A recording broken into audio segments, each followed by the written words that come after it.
afternoon and welcome to Maison Journals. It's been a while. Just to have a recap, I bought a French property in 2021 and moved there permanently in 2024 May. Had lots of great plans for the house and I tried my hardest, but I was just homesick. It was very difficult, very challenging. I bought a property probably that was too big for me to manage, too much land, and I really did struggle out there. The neighbours, the French people were incredibly helpful, welcoming. I couldn't have asked for nicer neighbours and support. However, I was just homesick. And coupled with retiring at the same time, giving up work, I've worked all of my life, other than a short spell having my children, and I just really struggled to cope with French life and the massive change. However, I carried on for 9 months, and that got me to kind of November 2024, and then I decided to come back to the UK. That was very difficult. I'd rented the house out, a small house that I've got in London, rented that out, but luckily enough it was only rented out, so I could come back. I then started work again, but all of that took time, and I put the French house up for sale. It was up for sale for the whole of 2025 with not much interest due to the large size of it. Didn't return to the house. I had neighbours watching it and checking in for me. And then there was a bit of interest this year, 2026. So I thought it was about time that I'd go over there and empty the house out, take the final bits of furniture and stuff back. And now, when I got there, now I'm not living there, I could finally appreciate it. I think I maybe moved there too quickly and should have taken it in stages. And I'd also got an offer on the house at that time, which was just, 2 months ago. Had I got an offer on the house last year, I would have sold it. And I just realised, how beautiful it is, and also how much emotional and financial investment I'd already put into it. So I've decided to keep the house and carry on what I started. Maybe I will retire there one day, I don't know, but I feel that I'm just too, not young, but not ready to retire yet. So Maison Journals continues. I am still working, so I will go over there as much as I can. I'm very lucky I've got a friend that stays there and does some work for me, so that's fantastic. Thank you for everyone that has not unsubscribed. I really appreciate that. And I hope you like the update. If you've got any questions, let me know. Thanks for watching. So it was off on the shuttle. There was a slight delay, so someone thought it would be a really good idea to get out of their car and play the bagpipes, which was rather wonderful. And then onto the shuttle for the 8-hour drive. And then I arrived at the house on a beautiful hot day. And lots of grass to be cut. But it was wonderful to be back there, and I spent the next day cutting the grass.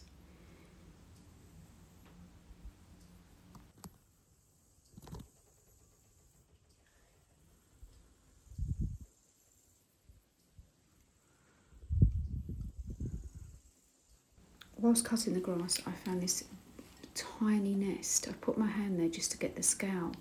So this will be added to my cabinet of curiosities. It's very special. I spent the first couple of days in the garden and it got to 40 degrees at 6 o'clock in the evening. It became unbearable. So I did some jobs inside the house. One of which was the oak floor that we'd had laid in the dining room. Because of all the trades that had been in and out, it really needed a good clean and a revarnish, so I did that one. Removed the furniture from the salon. That's also been steam cleaned, that was kindly given to me. And I've also revarnished this 3 times and it looks beautiful. Again, because all the trades have come in and out, it really lost its shine, so that's been redone and it looks stunning. Next was the fireplace, This had always been heavily stained from the previous owners. They had an open fire as opposed to a wood burning stove. I'd done lots of research with products, not great reviews, but I finally decided on one and it did the job. I sprayed it on, left it for 10 minutes and it dripped off. Next was a trip to the Brocantes on the next day, Saturday. I got several of these brown pots. I like collecting them for my utensils. And I also got this little chap. He was €80. I am a collector of taxidermy. And also this beautiful tapestry that someone had taken so much time over. And this was €4, which is very in keeping with the house because it was a former hunting lodge. So that's now up in the hallway. These are my further purchases. A few more brown pots, which I said I collect, and they're kind of €3 and €4. And then my next purchase, you've got to be of a certain generation to appreciate this. It was in the window of a charity shop and it had my name on and it was €4. It's the Duracell bunny, but he has come back to London with me. Now, because I moved all my furniture back to London, I did have to do a little bit of furniture shopping. Now, you can go to Brocantes, but that's very time consuming and you can't always get what you want. You can spend days and days looking for certain bits and you just can't find it. So this is our local shop in Feltham. They have some really stunning pieces and I felt sure that I would be able to get at least a dining table and chairs in here. This was rather lovely. I do need a cupboard for the kitchen. However, as beautiful as it was a bit pricey. I think it was €1,100 maybe, and a bit too much. So I passed on that. But really rather striking. They have a mix of furniture in here and it's all really reasonably priced. You know, these are the people that go around the Brocantes and stuff like that, so there is a bit of a markup, but I'm happy to pay that because at the moment I haven't got time to go to all the Brocantes and find the wonderful bargains.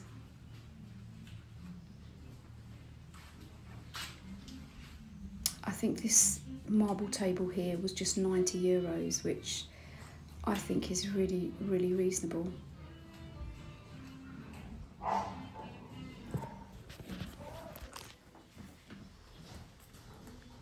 And I think this one was €500, but not an essential purchase at this time. As I said, I was mainly looking for a dining table.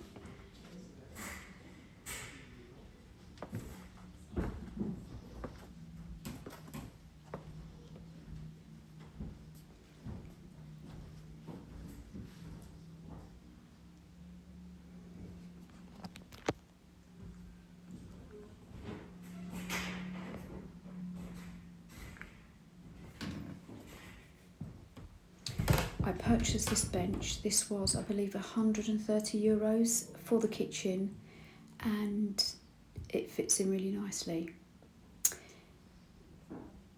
And then I saw it, the table, the dining table for me, absolutely perfect, just what I was looking for. It's been refurbished and it's absolutely stunning, perfect size for the dining room. It's got a little drawer underneath. So I reserved this and requested the quickest possible delivery because I couldn't fit it in my car. And the next day it was delivered and in situ in the dining room.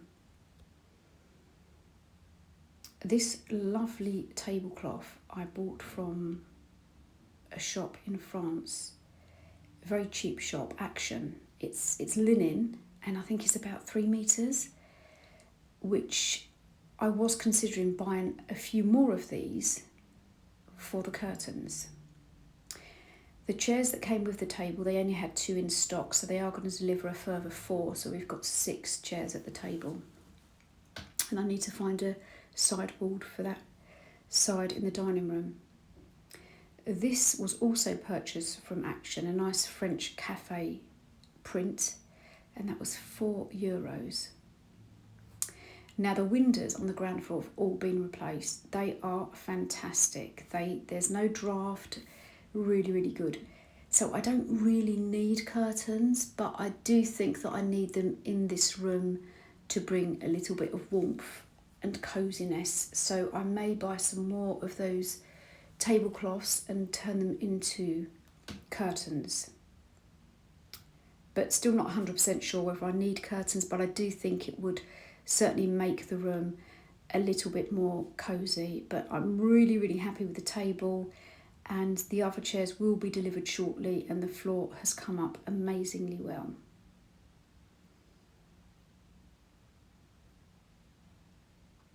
And here is the bench in situ. I've now got some cushions on it, and it's perfect for under the windows in the kitchen. Those dots that must be a repair, but to the eye they don't actually show up. So I'm really, really pleased with that, and it's absolutely perfect for the kitchen.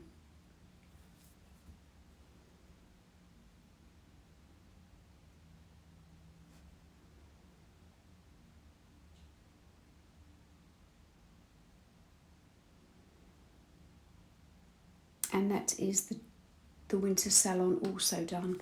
And I was in France in Bastille Day, so we went to an evening car festival. But just as we was about to leave, the most horrendous hailstones, which was incredible when the temperature was so hot, and torrential rain, which was desperately needed. And then a few days work, and then back out to look for a bit more furniture for the house. This is the local town, Aubusson. There is one particular antique shop there that sometimes has great things. It's just like most shops, I suppose, potluck. So we went in there, nothing for us. However, there was a private collection of Banana Mania. I collect one or two of these. I have one or two of my own collection, but this was someone's private collection just on display in the shop, not for sale.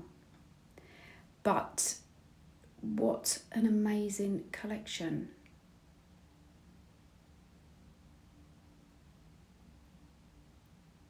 And a huge amount of tins. And back to the door renovation. We have, I think, 19 doors. I've got probably 12 to go. I treated myself to some new trestle tables. The oak ones I had were far too heavy, carrying to the barn and back out each day. So this is an overview. I'm going to walk around the ground first, just so you can feel the layout of the property. There's 12 acres. Most of it is woodland. This is the back of the house, and this is the entrance that we always use. The back of the house has been painted, and this will be painted throughout the rest of the year. We continue to paint and get the whole house done.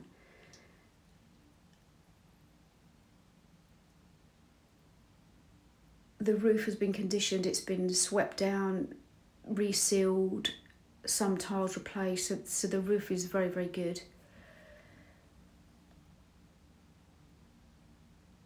This is our view over the fields, which is beautiful, and I'm going to put a gazebo here so we can sit and have lunch and look over onto the fields. That really is an amazing view. And then in the next couple of weeks, the side will be done, the side of the house. We have to get the scaffolding out again. I thought I'd seen the last of that, but unfortunately we need scaffolding. So that's going up in the next week or so. The chimney for the wood burner has finally been installed and completely functional, so we're really happy about that because that heats the whole of the house. It's a wood burning system. And these two trees here will remain, and I'm going to put a nice hammock there because it's a lovely shady spot.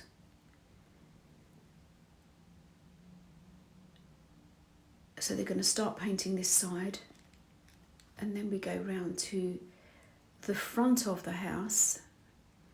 So all the shutters and the windows on the ground floor have been painted, and this is the garden, and to the left leads onto the forest, and as I said, that's 12 acres of forest land. The grass was incredibly dry, and that's the old chateau that I believe used to be on the grounds. The house was built in 1850.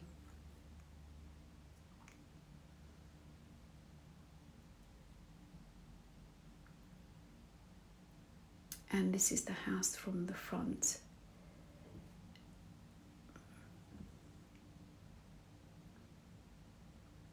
And this will be painted in the next 4 weeks. As I said, the roof is in superb condition, that's all been treated. And then we're also having the windows on the first and the second floor.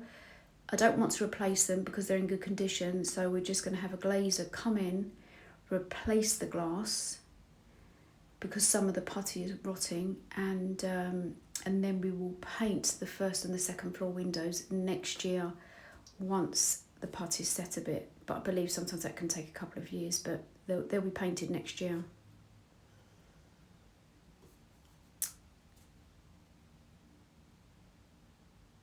And then this is the side of the house.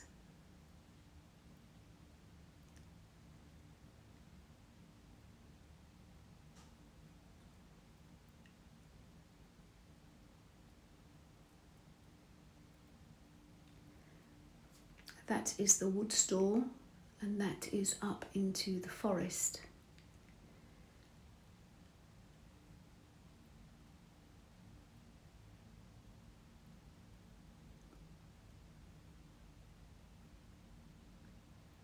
So when we first bought the house, it was completely covered in ivy.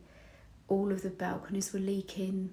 There was a few leaks in the roof, which had then leaked into the house, caused the plaster work to become wet, and it needed an awful lot of work, but we've done that work over the past 3 years.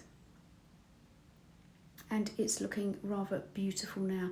Just a quick picture of how it did look when we first arrived, and this is the house now. So the refurbishment story will continue because we're going to keep the house because it is so special. I hope you've enjoyed, and thank you for watching.